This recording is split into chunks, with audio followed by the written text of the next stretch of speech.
There are actually many functions that the integumentary system takes on, but they all fall under three major categories. So the first category is protection.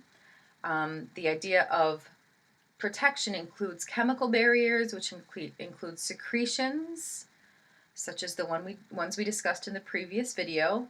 Um, there are some substances in the sweat and some substances in the sebum or the oils that are secreted into the skin that help to protect the skin.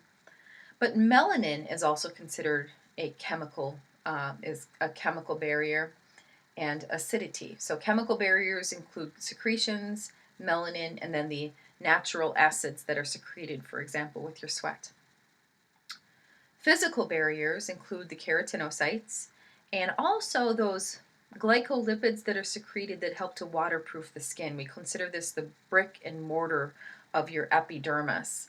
So just the physical fitting together of these cells and the toughness of the keratin help to physically protect your skin. And then there are biological barriers as well. Dendritic cells, macrophages, and even DNA itself can serve as a biological barrier in that DNA is able to sense when there are certain problems going on, cease transcription for that moment and try to fix the problem. And so in that way, it actually ends up doing away with many possible issues, possible mutations, which may have caused numerous problems in a person's cells. The second major function of the integumentary system is that the integumentary system is considered a blood reservoir of the body. About 5% of the body's blood supply is stored within the integumentary system. It is very vascular, especially that papillary layer of the dermis and the very deepest, most reticular layer of the dermis. There is a great deal of blood in the skin, and this can be shunted to other areas when systems need it, which in the case of, for example, some kind of circulatory shock occurs.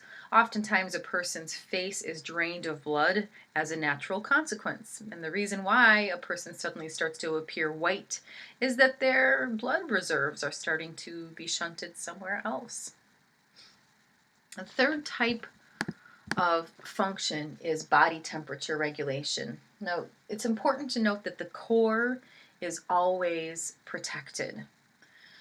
So what we're looking at here is basically two situations where you're either conserving heat in cases of cold on the left-hand side here, or trying to lose heat in cases of being too hot on the right-hand side here.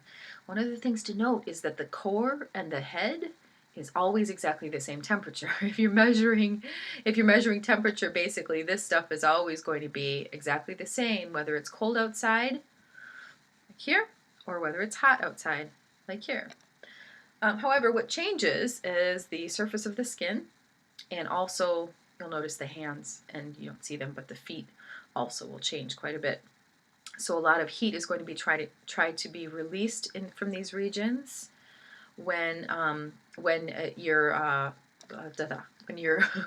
it's hot outside. You try to release a lot of heat, and so the blood actually goes straight to the surface of the skin and also to the ends of the appendages.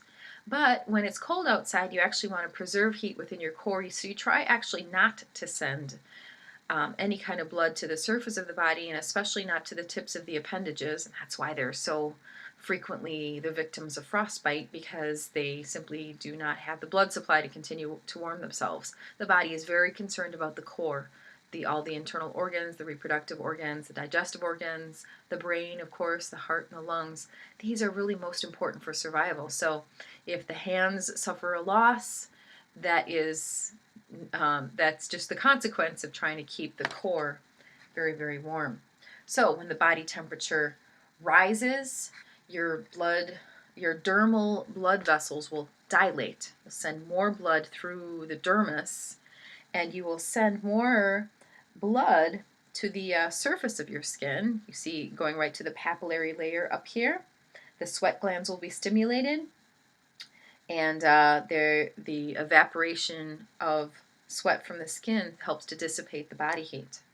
But when the external environment is cold, the dermal blood vessels will constrict and you'll no longer send blood directly to the surface. And in fact, truth be told, the blood may never even make it as far as, to some areas of the body. It might not even make it to the deep layers of the dermis. It may completely be cut off from those regions of the body.